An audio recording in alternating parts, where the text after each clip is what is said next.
हमारी संस्कृति, हमारे संस्कार सदा रहे हमारे साथ।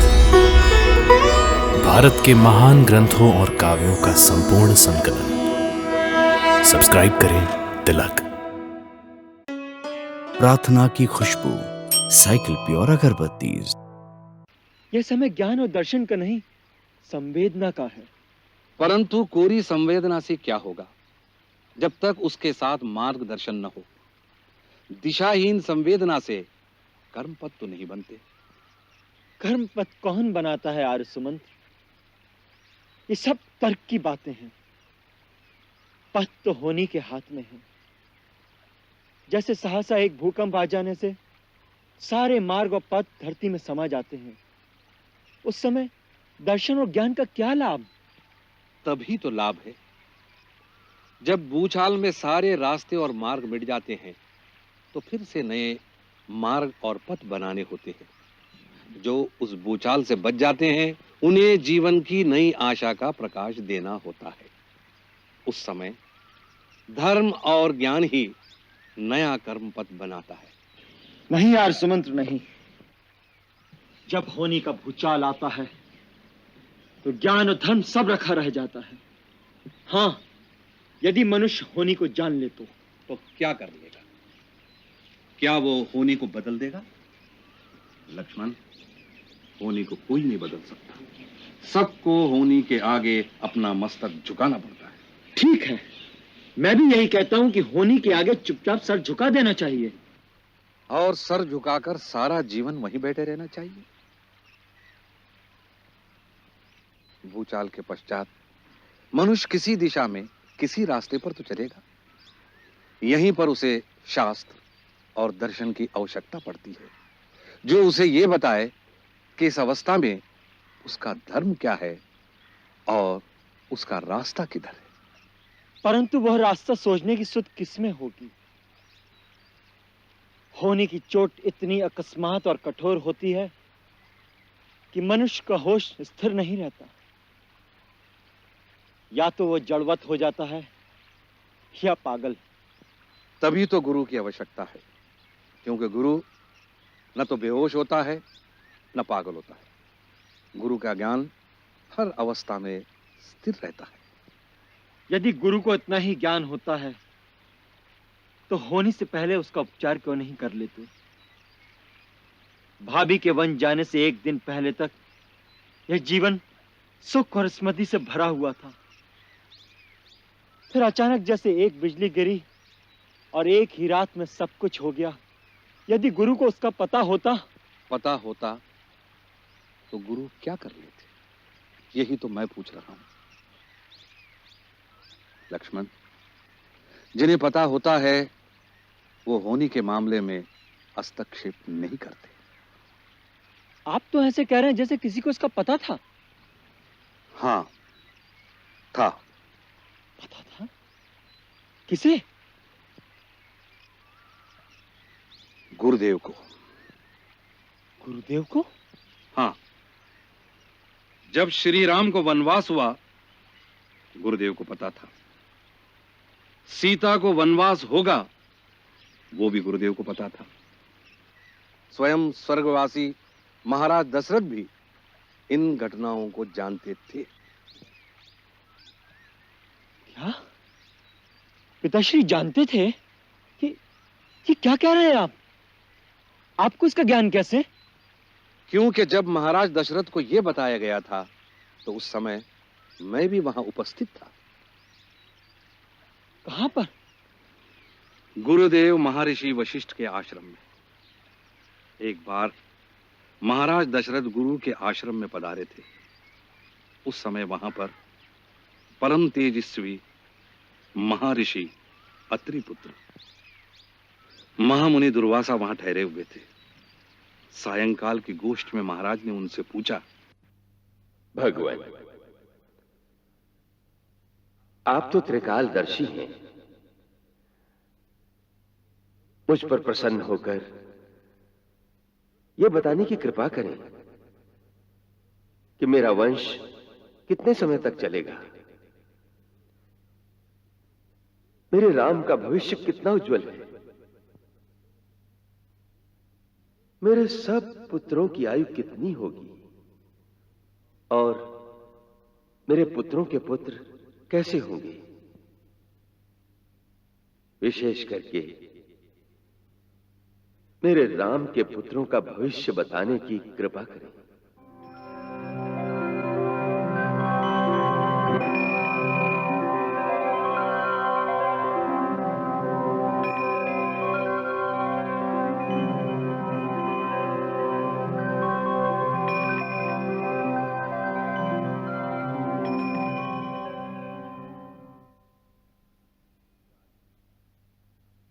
राजन, आपके सारे पुत्र दीर्घजीवी हैं।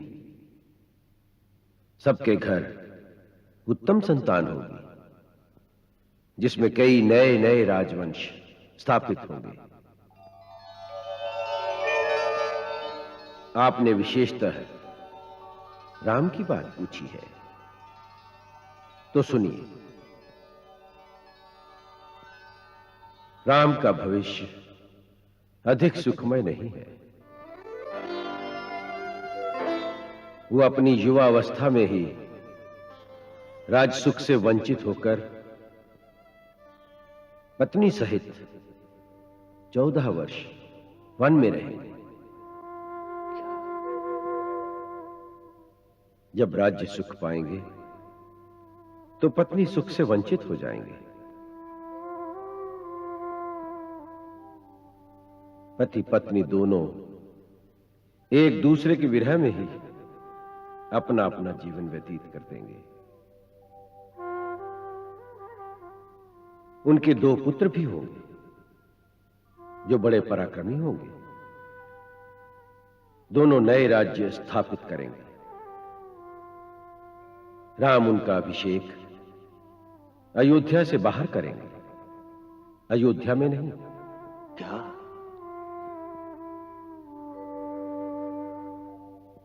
मुनिवर, राम तो मुझे सबसे अधिक प्रिय है। मेरे उसी पुत्र के भाग्य में इतना दुख क्यों? राजन, श्री राम के भाग्य के बारे में आपने जो बात कही है वो अज्ञानवश कही है, क्योंकि आप नहीं जानते कि आपके पुत्र राम तो स्वयं भाग्य विधाता है। अर्थात ये कि तीनों लोकों के स्वामी भगवान विष्णु ने ही आपके घर राम रूप में अवतार लिया है। और ये पत्नी वियोग का दुख उन्हें भृगु ऋषि के दिए हुए शाप के कारण भोगना पड़ेगा। भृगु ऋषि ने भगवान विष्णु को शाप दिया था? हां, देवासुर संग्राम के समय देवताओं से पीड़ित होकर दैत्यों ने महर्षि भृगु की पत्नी की शरण ली थी। इस पर कुपित होकर भगवान विष्णु ने अपने चक्र से भृगु पत्नी का सिर काट दिया।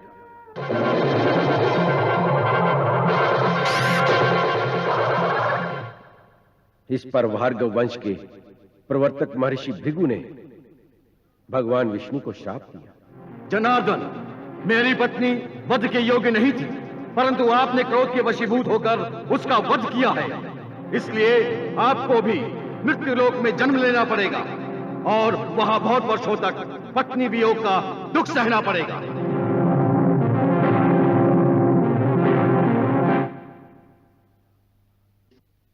तत्पश्चात महाराज दशरथ ने मुझे शपथ देकर कहा था कि ये बात राम, लक्ष्मण, भरत, शत्रुघ्न को कभी न कहना। इसीलिए आज तक मैंने ये बात सदा गोपनीय रखी थी। ऐसी विचित्र बात सुनकर मन में कई प्रकार के प्रश्न उठते हैं। यदि आपको ये सब पता है तो फिर भी हम इस प्रकार दुखी क्यों होते हैं?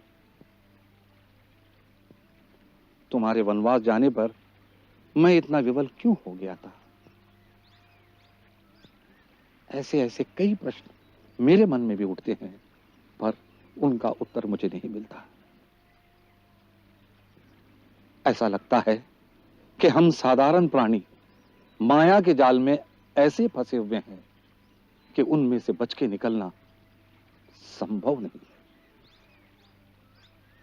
श्री राम को देखो, स्वयं भगवान विष्णु के अवतार हैं। फिर भी जब नर रूप धारण किया है तो अपने आप को संपूर्णतः माया के अधीन कर दिया है। उसी प्रकार दुखी होते हैं, विवल होते हैं, फिर हमारी क्या गिनती है लक्ष्मण?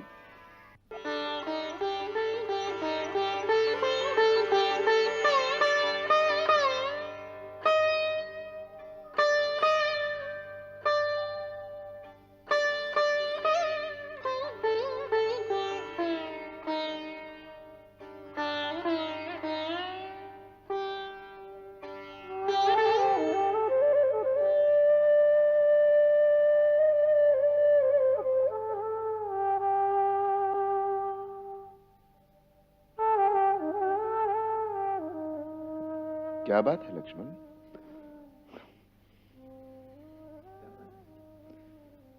कुछ नहीं भैया। किस गहरी सोच में डूबे हुए हो? सोच में नहीं, एक दुविधा में फंस गया हूं। कैसी दुविधा? बड़ी विचित्र दुविधा है भैया। आर्य सुमंत्र कह रहे थे आप भगवान विष्णु के अवतार हैं और भाभी सीता भगवती लक्ष्मी के अवतार हैं।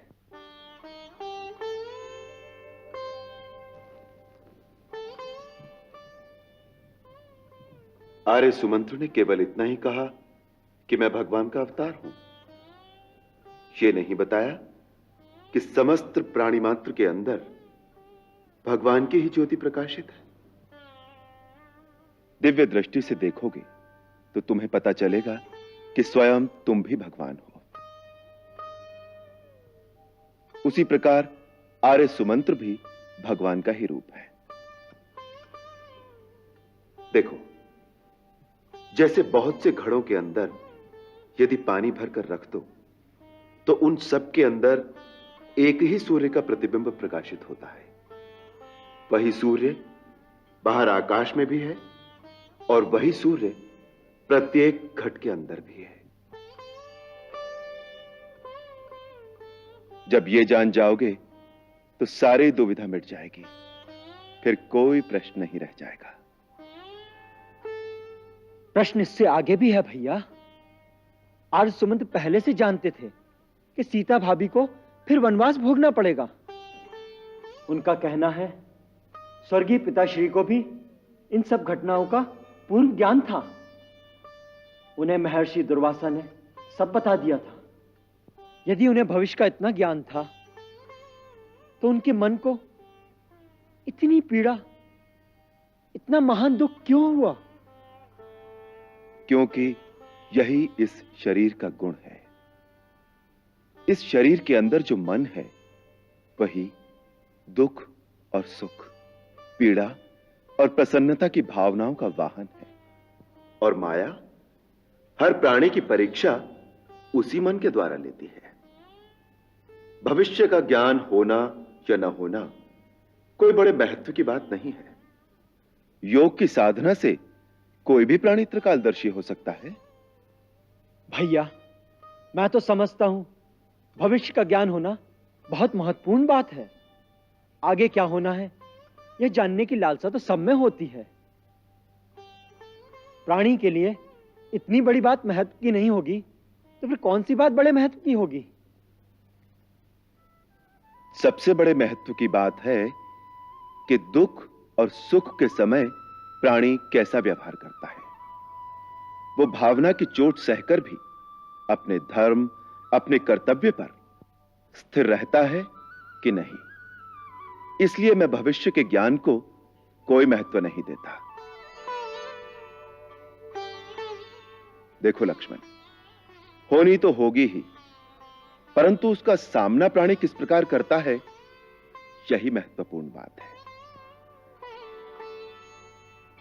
पिताश्री को भविष्य का ज्ञान था, इसमें उनकी महानता नहीं है, परंतु सब कुछ जानते हुए भी उन्होंने अपना धर्म का पथ नहीं छोड़ा, अपने प्राण त्याग दिए, परंतु अपना वचन भंग नहीं किया। यही उनकी महानता थी। सीता को देखो, यदि दुर्वासा के कथनानुसार वो लक्ष्मी का अवतार है, तो उसमें होनी के घटना चक्र को बदलने की शक्ति भी थी, परंतु उसने मर्यादा के आदर्श का ही पालन किया। ये सब कुछ त्याग करते हुए उसे कितना दुख हुआ होगा। उसे मेरी पीड़ा का भी पूर्ण ज्ञान था। पति ने या राजा ने भी उससे जाने के लिए नहीं कहा, उल्टे उससे रहने की प्रार्थना की थी, परंतु उसने जो अपना धर्म, अपना कर्तव्य समझा, उसे निभाने के लिए अपना सर्वस्व बलिदान कर दिया। यही महत्वपूर्ण बात है। लक्ष्मण, भविष्य को जानने के फेर में मत पड़ो।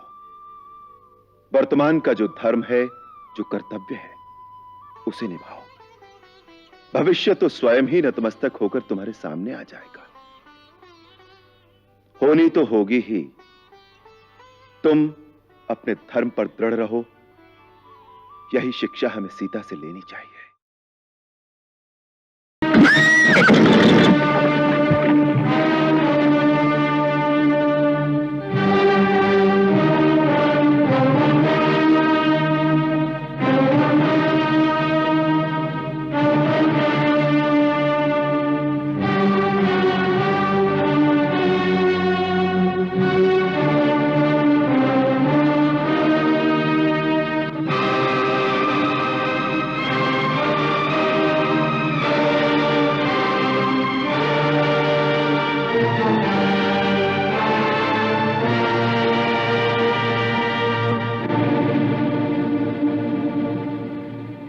घोड़े को जिन दो मुनि कुमारों ने पकड़ा है,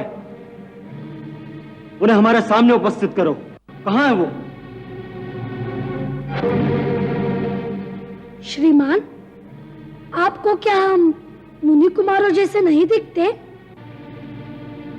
तुम तो बहुत छोटे हो, ऐसा दुस्साहस कैसे कर सकते हो? ये आपको किसने कहा कि जो छोटे होते हैं वह दुस्साहस नहीं कर सकते? बिच्छू बहुत छोटा होता है, परंतु अपने विष से ऊंट को भी मार सकता है।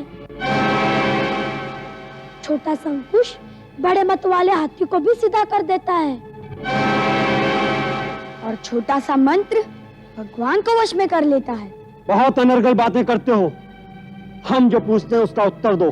पहले आप हमारे प्रश्न का उत्तर दीजिए। क्या आप अयोध्या के महाराज राम हैं? नहीं, मैं उनका छोटा भाई लक्ष्मण हूँ। भैया, फिर धोखा हो गया। क्या आपके महाराज राम हमारे सामने आने से डरते हैं? क्या बकवास करते हो? क्रोध न करे श्रीमान, क्रोध से ज्ञान नाश होता है, और ज्ञान का नाश होने से बुद्धि भटक जाती है, और बुद्धि के भटकने से मनुष्य का पतन हो जाता है। मैं यहाँ ऋषि मुनियों का प्रवचन सुनने नहीं आया हूँ। मुनियों के पास आएंगे तो उपदेश ही मिलेगा, उससे आपका हित भी होगा। मेरे हित की चिंता मत करो। मैं कहता हूँ दोनों अपराधियों को मेरे सामने उपस्थित करो, जिन्होंने हमारे महाराज के यज्ञ का घोड़ा पकड़ने का दुस्साहस किया है। मैं उन्हें दंड देने आया हूँ। दोनों अपराधी आपकी सेवा में उपस्थित हैं। आप दंड निर्धारित कीजिए।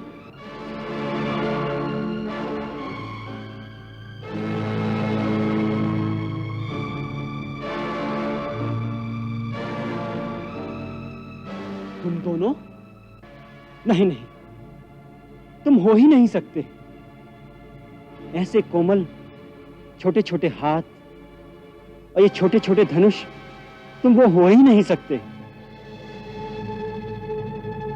और यदि तुम वो हो भी तो ऐसे सुकोमल बालकों को दंड देने की इच्छा नहीं होती। लाओ, हमारा घोड़ा हमें लौटा दो और जाओ, जाकर बालकों के साथ खेलो। ये तो अच्छी बात है कि आप हमें दंड नहीं देना चाहते, परंतु हम आपको घोड़ा नहीं देना चाहते। घोड़ा चाहिए तो महाराज राम से कहिए कि हमने घोड़े के मस्तक पर लिखी उनकी चुनौती स्वीकार कर ली है। हमसे स्वयं आकर युद्ध करे, बार बार छोटे भाइयों को भेजकर हमारा समय नष्ट न करे। लगता है तुम तो दया के पात्र ही नहीं हो। मैं तो तुम्हारी अवस्था पर दया करके तुम्हारे अपराध क्षमा कर रहा था। आप अपराध क्षमा कर रहे थे? ये तो न्याय के विरुद्ध है। अपराधी को दंड अवश्य मिलना चाहिए। आपकी अयोध्या में तो निर्दोषों को भी दंड देने की रीति है। अयोध्या में किसी निर्दोष को दंड नहीं दिया जाता। अच्छा, तो महारानी सीता का क्या दोष था जिन्हें इतना महान दंड दिया गया? तब आपके हृदय में क्या कोई दया नहीं थी? फिर आज कहां से आ गई ये दया?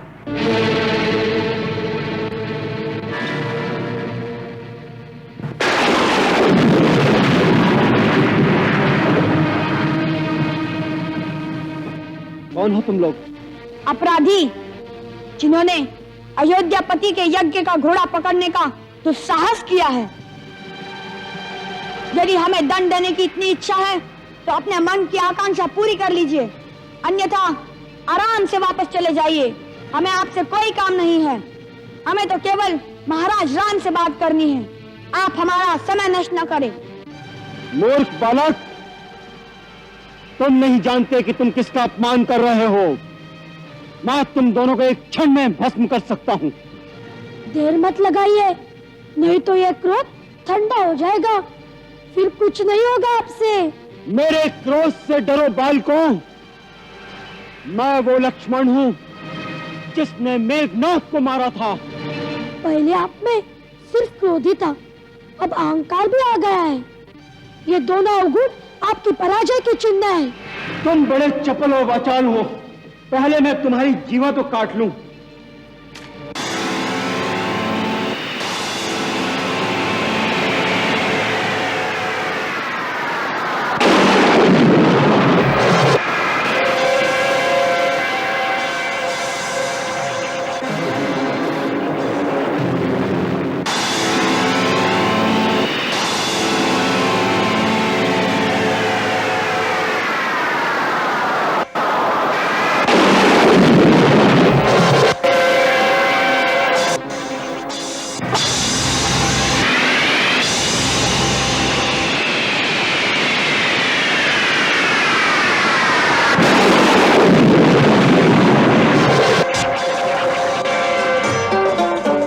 छिड़ा संग्राम, छिड़ा संग्राम, छिड़ा संग्राम, छिड़ा संग्राम।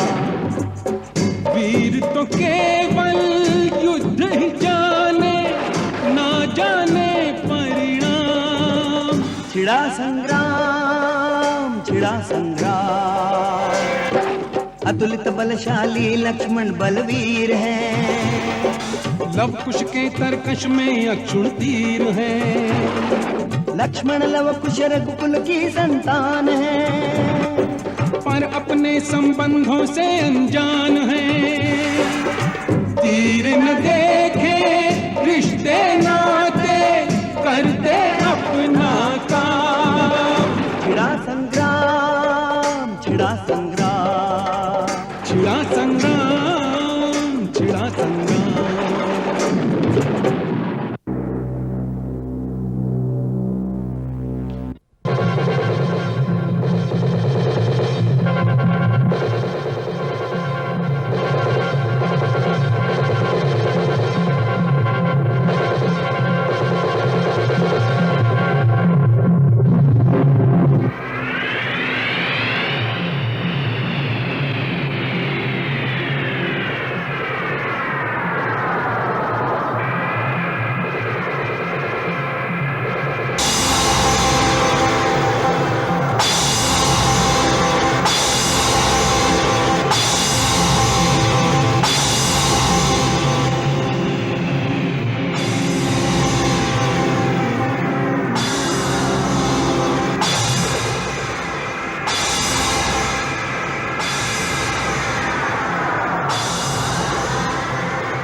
हे मुनिवर, मैं आपकी क्या सेवा कर सकता हूं?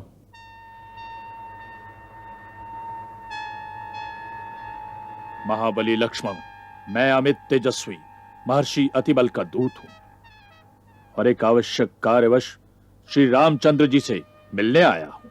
आप किंचित विश्राम करें, मैं महाराज को सूचना देता हूं।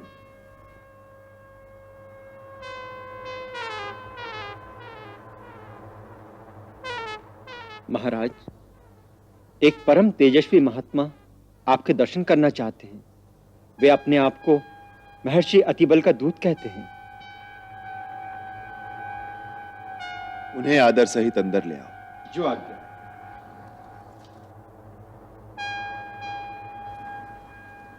भगवान पधारिए।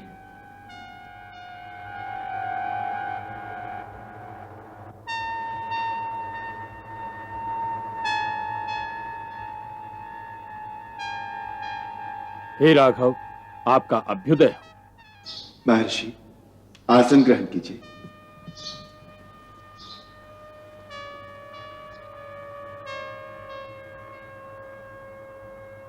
महामने, आपका स्वागत है। आप जिनके दूत होकर आए हैं, उनका संदेश सुनाइए। राजन, वो संदेश गुप्त है, वो बात परम गोपनीय है, अतः हम एकांत में ही आपको सुना सकते हैं। इसलिए आपको ये घोषणा करनी होगी कि जब हम और आप एकांत में बात करते हो, उस समय यदि कोई हमारी बात को सुने या हमें वार्तालाप करते देख भी ले, तो उसे आप अवश्य प्राण दंड देंगे। जो आज्ञा। लक्ष्मण, द्वारपाल को विदा करके तुम स्वयं जोड़ी पर पहरा दो। हमारी प्रतिज्ञा है, यदि कोई हमारी बात सुनेगा अथवा हमें बात करते हुए देख भी लेगा, उसे हम अवश्य प्राण दंड देंगे। जो आज्ञा।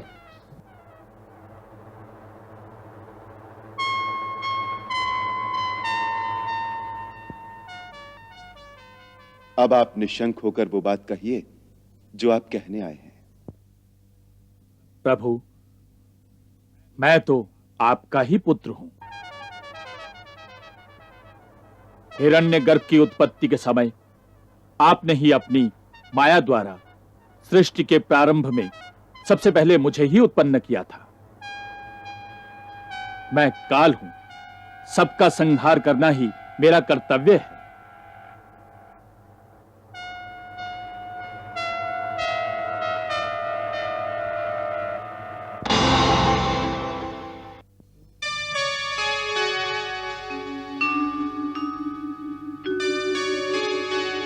हे सर्व जगत के स्वामी, मेरा प्रणाम स्वीकार करें। भगवान, मुझे परमपिता श्री ब्रह्मा ने आपसे यह कहने को भेजा है कि हे त्रिलोकपति महाविष्णु, जिस कार्य हेतु आपने मनुष्य लोक में आने का संकल्प किया था, वो पूर्ण हो चुका है और इस अवतार में आपने अपने लिए जितनी आयु निश्चित की थी, वो भी पूरी हो गई। अतः अब आपके लिए अपने परम धाम में पधारने का समय है। फिर भी यदि और अधिक समय तक आपका यहां रहने का संकल्प हो तो आपकी इच्छा, परंतु यदि अपने परम धाम को पधारें तो आपकी कृपा से समस्त देवता सनाथ और निश्चिंत हो जाएंगे। हे महाकाल, मैंने स्वयं ही मन से आपका चिंतन किया था कि आप पधारें। इसी के अनुसार आपका आगमन हुआ है। अब मैं वापस अपने धाम जाना चाहता हूं। आप ये संदेश श्री ब्रह्मा जी तक पहुंचा दें। जिस समय महाकाल और श्री राम वार्तालाप कर रहे थे, उस समय महर्षि दुर्वासा द्वार पर पधारे। मैं दशरथ पुत्र लक्ष्मण महर्षि दुर्वासा के श्री चरणों में प्रणाम करता हूं। कल्याण हो। मुझे श्री रामचंद्र जी से इसी समय मिलना है। उन्हें जाकर सूचना दो। भगवान, बताइए आपका कौन सा कार्य है? मुझे अपना सेवक जानकर अपना प्रयोजन बताइए। मैं तत्काल आपका कार्य पूरा कर दूंगा। हमें श्री रामचंद्र जी से मिलना है, हमारा उन्हीं से प्रयोजन है। इसलिए तुम केवल इतनी ही सेवा करो कि तत्काल हमारे आगमन की सूचना दो। क्षमा करें, रघुनाथ जी इस समय एक आवश्यक कार्य में संलग्न हैं। आपको 2 घड़ी प्रतीक्षा करनी होगी। हमें प्रतीक्षा करने के लिए कह रहे हो मूर्ख लक्ष्मण? हमें अंदर जाने से रोकने का साहस तुम कैसे कर रहे हो? तुम मेरी शक्ति जानते हो। मैं दुर्वासा ऋषि यदि क्रोधित होकर श्राप दे दूंगा तो समस्त रघुकुल सहित ये सारी अयोध्या इसी क्षण भस्म हो जाएगी। नहीं भगवान, नहीं।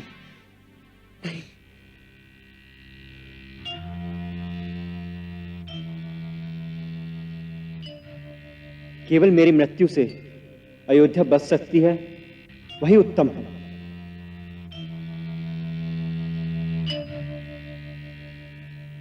क्रोध न करें भगवान, मैं आपकी शक्ति को जानता हूं। मैं रघुनाथ जी को आपके आगमन की सूचना देता हूं। महाराज,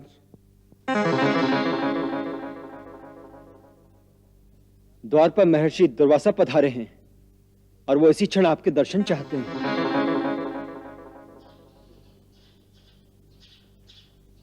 लक्ष्मण, ये क्या किया? महाराज, महर्षि दुर्वासा अपने श्राप से अयोध्या को भस्म करना चाहते थे, इसलिए मैंने निश्चय किया केवल मेरी मृत्यु से अयोध्या बच सकती है, वही उत्तम है। इसलिए मैंने आपकी आज्ञा का उल्लंघन किया। क्षमा चाहता हूं।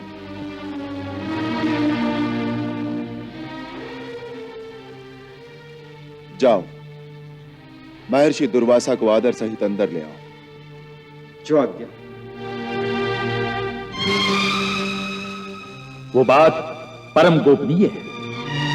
उस समय यदि कोई हमारी बात को सुने या हमें वार्तालाप करते देख भी ले तो उसे आप अवश्य प्राण दंड देंगे।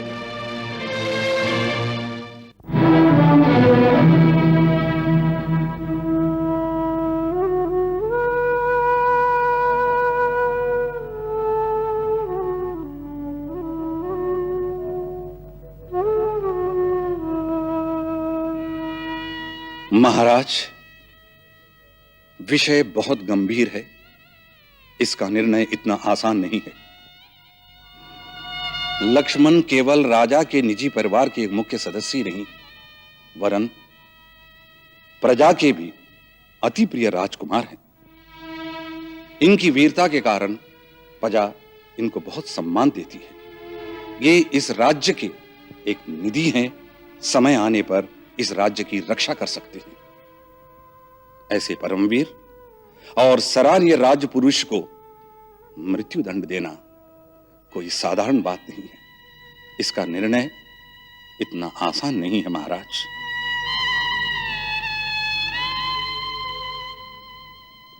मैं आर्य सुमंत्र से सहमत हूं।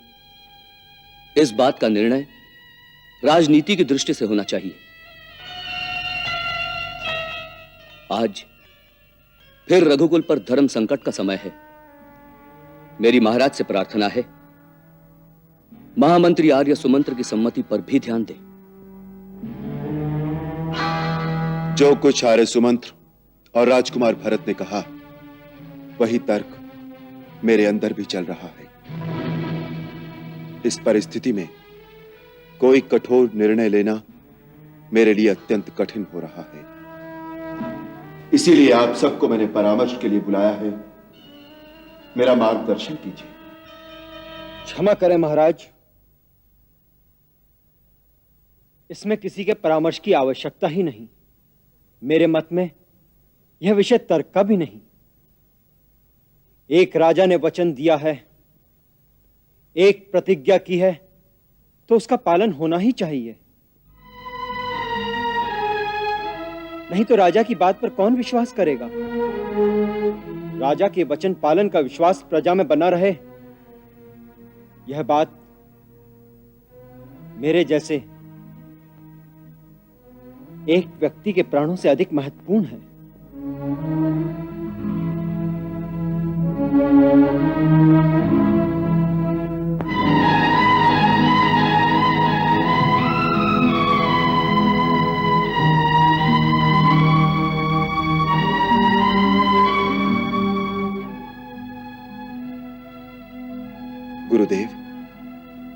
समस्या बहुत जटिल है।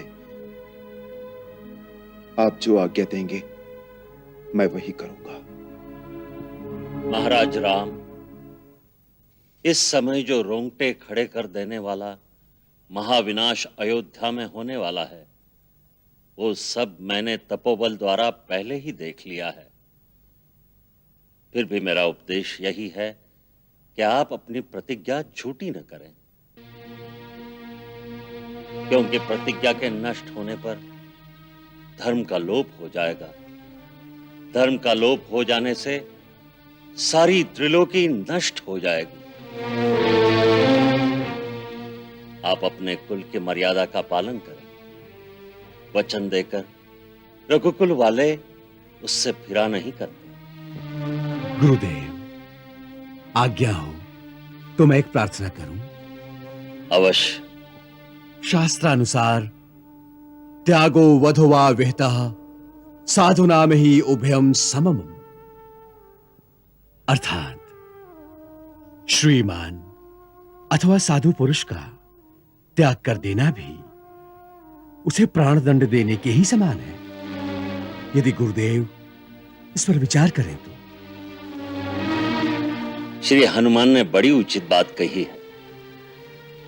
श्रीमान का त्याग कर देना उसे प्राणदंड देने के बराबर है।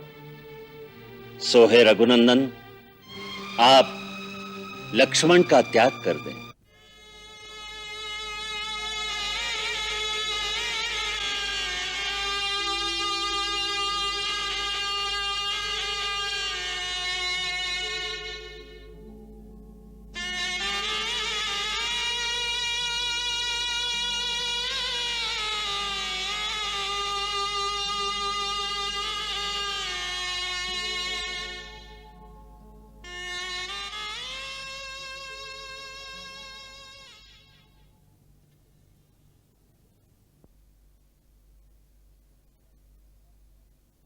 सुमित्रा नंदन राजकुमार लक्ष्मण, मैं तुम्हारा परित्याग करता हूं।